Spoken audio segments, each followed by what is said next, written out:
Well, it's Frontline Magic. This is where we talk to leaders of people-powered businesses around the world to find out how they create magic at the front line to deliver awesome customer experiences. Super excited. I'm Aaron Ward.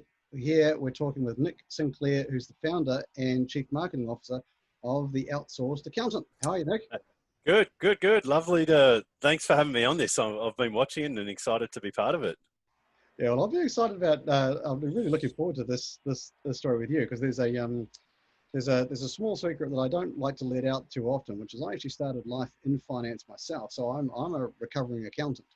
I don't like to advertise that because people often want me to help them with their spreadsheets, but I'll let that loose. And to me, learning about your business and your background, I mean, you're a genuine thought leader in this space. You've spoken at a truckload of events, 15,000 accountants around the world. You're cited in a whole bunch of accounting publications. I know that you chair the board at the Outsourced Accountant as well. And somehow in all of this, you find time to sit on boards of places like the Entrepreneurs Organization and stuff. So you're a busy guy. And I guess where I want to start is where does this sort of passion for this space come from? How did you get into this role, and what made you want to create a business like the Outsourced Accountant? Well, firstly, I'll say that you're an escaped accountant, not a recovering accountant. So you saw the light. I think how I got to where I am today, I suppose, goes back to my original story where my parents lost everything growing up. So they owned retail stores, sporting stores, and they were given some pretty bad advice. Part of it was their own fault, I'll say that. But part of it was that they just weren't set up properly and they weren't getting the right advice by their accountant, funny enough, and they lost everything. And I had a real passion going through that. I was, 17 or 16 to 18 during that time when they were losing all their assets, and the marriage broke up because of it and a range of other things. And for me, I got this burning passion to never see anyone have to go through that again.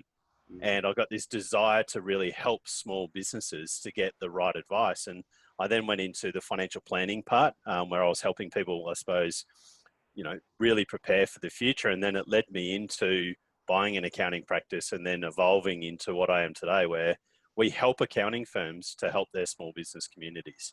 So that's really where that original passion came from, was, seeing my parents lose everything. And it was a challenging time, but there's a lot of learnings from that, and it's not all the accountant's fault. It was, it was partially their fault as well, but I took a lot from that, and it drove a lot of passion to never have people have to go through that same story that we went through. Yeah, it's so important. I think, we're a startup ourselves, and there are so many mistakes, so many potholes that you can steer yourself into without the benefit of a bit of hindsight and foresight from people that have been there before. So, I mean, it's a big deal to be able to connect with people that are able to, give you that guidance and direction and that sort of feedback. So, well, tell us a little bit more about the Outsourced Accountant. I'd love to hear about, the size and shape and what it is that you're really aiming to deliver to your clients that perhaps is a little bit different from others in the category. Yeah, so what the Outsourced Accountant is, in essence, we provide accounting firms with capacity. So how we do that is we give them full-time dedicated employees that are based out of our offices in the Philippines. So we've got offices in Toronto, San Diego, and in Australia, on the Gold Coast in Australia. And we've got 7 offices across 3 areas in the Philippines. So we, in essence, help free up time by giving them the right resources and the right people they need, and in a cost-effective way. So at the moment, we're around 1,600 staff. We've been going 6.5 years, doubling in size every year. We put on anywhere between 50 and 100 new employees every month. Even during COVID, we've been growing quite well. We've had some clients that have been obviously challenged during these times, but we're fortunate that in the niche that we specialize in, being accountants, that they've been extremely busy during these periods. They're needed even more during these times, which means that our partnership is so critical to them during these times. So it's a very short version of what we do, but we basically serve accounting firms who then serve the small business communities. One of the things that I read about you was there was a provocation that I saw that you made to, I guess, your prospective clients, which is that you've got a choice. You can either choose to become the practice of the future, or choose to die with the rise of cloud technology and unhappy clients calling you all the time. And I thought that was quite a big provocation, and I wanted to sort of peel back the onion a little bit on that and find out, what's in behind that. Yeah, look, I think at the end of the day, we're here to serve our clients. And I think that a lot of industries forget this, but I've particularly seen this in the space that we operate, is where they forget who they serve.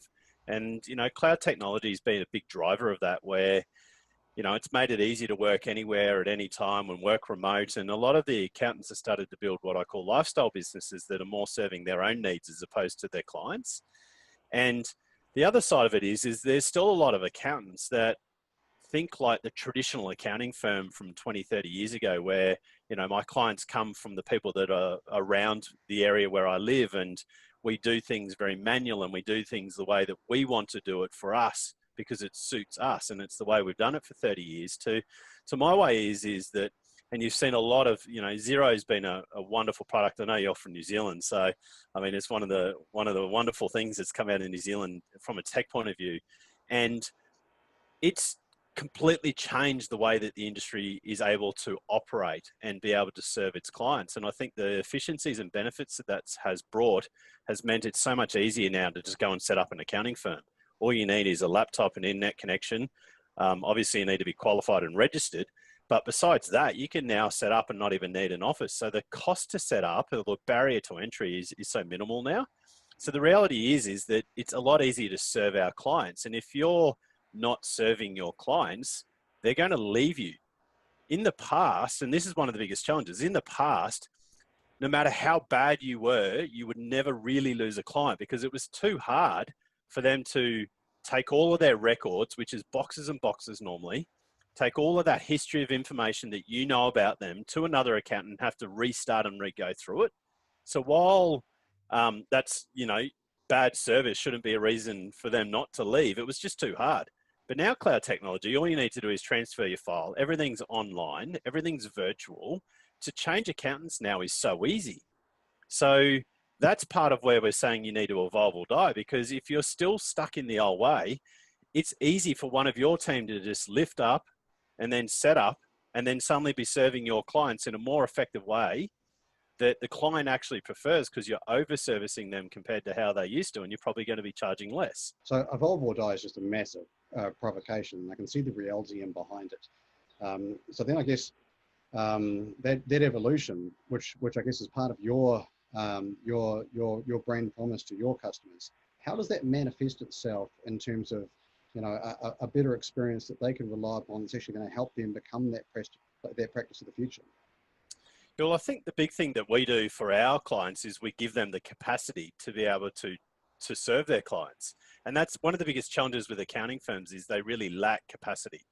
So they lack the amount of, I suppose, human hours that are there to do the work. And we can provide that in a cost-effective way, where the team members that they employ via us in the Philippines is a lot more cost-effective. So they can have their local team serving their clients in a better way and have a lot of the process-orientated work that isn't technology-driven, that still needs a human touch and element, driven in a more cost-effective way. And what that typically does is grows their local team, while it's also growing their global team. In terms of the actual experience that your customers are getting, through the capacity that's provided through your 1,600 employees around the world. Oh my God. So to what extent is that dependent on your frontline staff and the performance that they bring as individuals to that? Yeah, look, it's critical, and I think this is one of how we've been able to grow so quick, is that we aren't what they call a traditional outsourcing company. We have a very sales and marketing and customer care focus. That's why we have teams in Toronto, in San Diego, and in Australia. Most providers, 99% of them, don't have any local staff in the countries where their clients are. And it's so critical that we do serve our clients. And it's a true partnership. I mean, without them, we don't have a business. And without us, they don't have the effectiveness to serve their clients. So it's not a transactional relationship where they pay us for a product.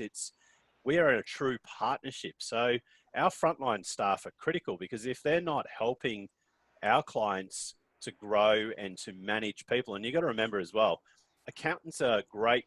Technically, they're great technicians. A lot of them have never had to manage large teams, Mm. and add in the complexity of then another country, another, another complete different culture. So where a lot of the work that our frontline staff do are actually teaching them how to manage people in another culture. So it's critical that we get that part right and that we do serve our clients, because we know that if we don't get that right, it becomes too difficult and they fail. And if they fail, that means they don't need us, or they won't use us because it's not working for them. Sort of the tyranny of growth in some ways, in the sense when you start a small business and you can, you employ everybody yourself personally, you make sure that they are, on culture. As individuals, you imbue them with the vision and the values that you're trying to create, and you can watch them every day in terms of how they deliver against their roles and interact with customers, and you can pour a lot of love into every one of those people. And as you're successful doing that, you start to scale it as you have. I mean, reaching 1,600 people dotted around the world, serving hundreds of thousands of clients. Your ability to sort of copy and paste that love that you gave them on day one becomes a huge challenge. So I'm really interested in like how you've approached this, and as you're growing month on month, adding like you mentioned hundreds of people. How do you talk about that point of interaction, that collision point with the customer, where you want them to deliver the same level of care and craftsmanship that you had when you first started the business? Yeah, look, I won't lie. It is difficult. It is challenging. It's something that does take time. I think a lot of it is built into your culture. And I think that's critical, is the values and the culture that you have. It's all the little things you do as well. I do, there's little things that I do when new team members come on that they just wouldn't expect to hear from me or speak to me, or so I think if you can ingrain those little things that you want to do, and it's all little things that add up to be the customer wow, but having a very values driven, the reality is though, is process it, make it a process. So we have what we call the TOA way, which is a very structured way of how we work. And this is how we serve, and this is the process, and this is the systems. And it's much like, I talk to a lot of my friends are huge advocates of culture. And I've learned a lot from them over the years. And one of the things that a guy called Tristan said to me years ago was, he said, culture is just a process. It's just something that is another process that needs a human passion added to it. And I learned a lot from him over the years about just building in these processes, the little things that wow people. And so what we've been able to do is almost systematize our customer delivery wow, what I call the wow, and then continuously learn. I mean, that's the big one, is continually reinforcing with your team and your leadership team, and they flow that down throughout their teams. It's a challenging thing, but it's one thing that you can somewhat systematize, in my opinion. Totally love it. And yeah, we all have the same view. I think we hear a lot from people that talk, I guess with the same sort of language that you hear the top coaches of sports teams talking about, and top players that are focused on the one percenters. They're not talking about massive transformational projects that are going to play out over months or years. They talk about the small things that they can do on a daily basis to get a little bit better than yesterday. And that becomes a pattern that people seem to build on. I think one of the things that you mentioned there that we also notice in, I think, the most customer obsessed brands around the world is how they've managed to turn it into a system, and to really codify things like their culture, which I guess some of us look at as being a sort of a fluffy concept, and we sort of ad lib what we think our culture is like. And then there are organizations that are actually very declarative around their language of culture and how it actually turns into behaviors. Love to hear a little bit more about the TOA way and that concept of wow. Like what are some of the small practices that you use to institutionalize and systemize those concepts? What's those? I mean, we call them those wow moments, and it's really around how do we, even our social media team are, I suppose, empowered to find what clients are saying online about what's going on in their lives. If they're winning awards, we send them a pack of muffins or a pack of books. If they're, it's all these little things. Airbnb do this really well, and there's a lot of companies that do it well, but we just, I suppose, empower our team to try and do these little memorable things that clients will remember you for, and to show you genuinely care and be there when your clients need you. And I think we've invested significantly in our account management team. And like I said, pretty much most of our competitors don't have that function, or they have it in the Philippines where it's very disconnected and it's more of an operational role. So I think, you know, building it in and those little things, like you see something on social media where someone's been nominated for an award and then the next day they get, you know, a thing of cupcakes with a card, even during these COVID times. You know, it's just the little things that clients go, you know what, they genuinely care. And you know what, they're watching, they're looking at what I'm doing and commenting. Like, clients are posting things all the time. Be that business that's there commenting. And, you know, a client of ours posted a video that they did, a promotional video on their business. And, you know, a simple comment like, it's unbelievable, you know, it's really different, I like it, just a personalized comment. And if you empower your team to be able to do those things, then it's going to quickly grow and scale, as opposed to when it was just me doing it. And that's something that I've had to try and train the team, is that, you know, I'm only one person, but we are an army of people that can go and make a real difference. And it's not hard to stand out in the industry when most of our competitors and most industries, people don't do the small stuff. And you mentioned it before, that 1%, you know, if you do 1% every day, that's 352% a year better that you'll be. So it's not hard to stand out and look different. And that's probably my driving force, is that you don't need to do huge things that take hours and days and weeks and months to plan to look different and separate yourself from your competitors. We MPS our team members, and we do use your software, and we have that in the dashboards in all of our offices where our support team who serve our clients are. So they see the good, bad, and the ugly. They see the feedback. We want to know from our customers whether we're serving them to the level that they expect and that we promise.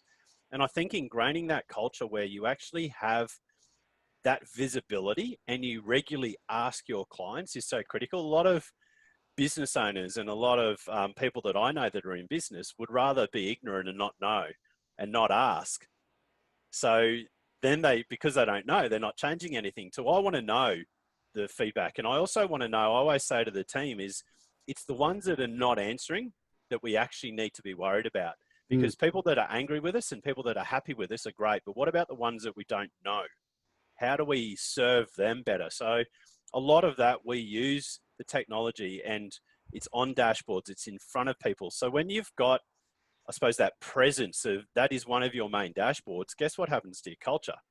People start to go, this is important. I want to see the number being positive. I want to make magic moments for our clients so that when the next survey comes out, they're going to be talking about how wonderful we are, as opposed to how I didn't respond to them or I didn't do something. And you mentioned magic moments. So interested in, like, when you think about the frontline heroes in your business, is there a story that comes to mind that exemplifies what your business is capable of at its best? One of the, I suppose, the big stories is from our account management team in Australia, and I'm probably closer to them because I work with them on a day-to-day basis. But, you know, one of our clients was going through some really challenging times personally. They were separating from their partner. They were not available for their team in the Philippines. And that's really where, and that's sort of, we don't necessarily want to get involved in our clients' personal lives, but our account manager basically stepped in and said, look, I'll take over running your team. I only found out about this later. They said, look, I'll start running the daily huddles with them. I'll start making sure that, you go and do what you need to do to sort yourself out, because obviously you need to fix yourself. You need to get over this. And I'll communicate you communicate via me, and I'll manage your team.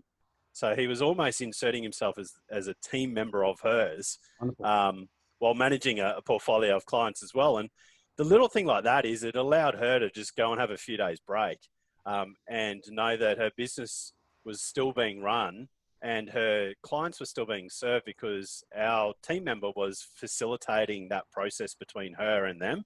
And she didn't have to face the team with what she was going through at that time.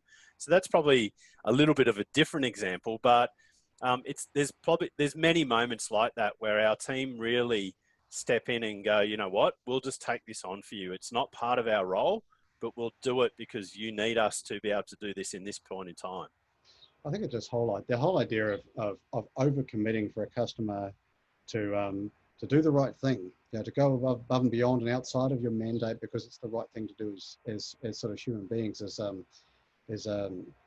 just phenomenal. And I think it takes a lot for a person like that to feel like they are empowered and have a mandate to to take that step. And I guess it also sort of underlines the broader contribution and value that you can bring to your clients beyond spitting out a monthly profit and loss and meeting your tax payment deadlines. This is you're actually making a difference in the lives of the people that you're serving. But I think that comes down to also how you recruit, and we're very structured in, and we've got a real approach to recruiting the right people, because you need to recruit people that are nurturing. If they're in a nurturing role like account management and they're there to serve our customers, and we always say we've got two customers within our business. We've got our clients that pay the invoice, and we've got our team members that serve those clients. So we always treat internally, we've got two customers that we're here to serve, our team and our clients. And I think if you really have that culture and you recruit the right people that genuinely care about the people that they're serving, and they realize that they're there to serve those people, then the rest of it becomes quite easy. If you have someone in a role that, isn't really a nurturing type of person and doesn't genuinely care about the outcome of the people, it's tough. No matter how good your process or systems are, you're going to struggle. Fast forward into the future. You talked about the big goals that you have as a business. What's the goal? What's the destiny that you're looking to achieve with the outsourced accountant? We have a big vision. Our larger vision is around empowering people to have better life experiences, both professionally and personally. So we're trying to empower people so that they're able to give back to the communities that they serve. And that's both our team members and our clients.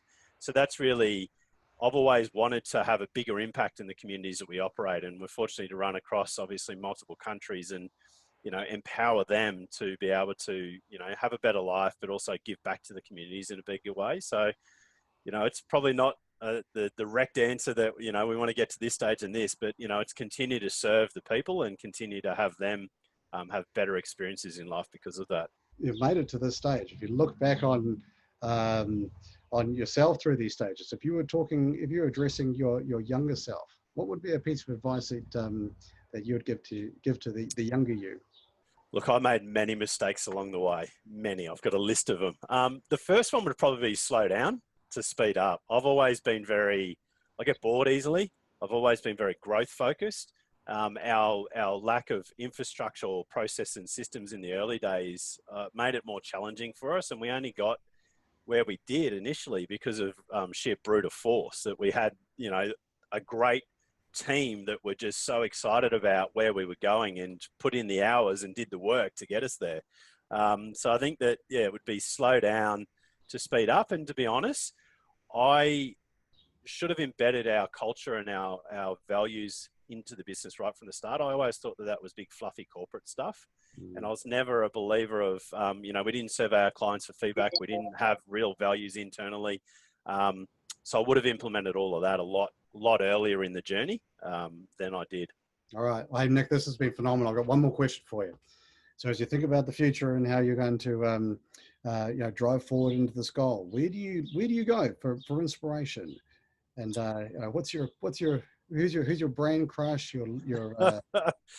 Look, I read a lot, so I try to read 2 books a month. And the book that got me on this customer journey, Refocus, and I've presented webinars and in live persons events this year already on it, was a guy called Joey Coleman. So I don't know if you can see this book, but Never Lose a Customer Again. I read that over Christmas in a day and a half. I just fell in love with it. And I actually get Joey speaking at one of our events next year. So it was meant to be this year, but yeah, I mean, Joey is definitely from a customer service. Zappos is obviously another one, and Disney. Those three are I suppose we get all of our new team members to actually read all those books as well.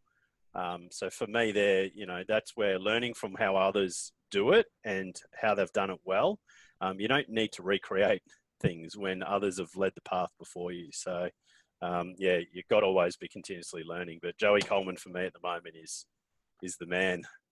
Awesome. Yeah, I'm a big fan too. And big Zappos, big Disney fan also.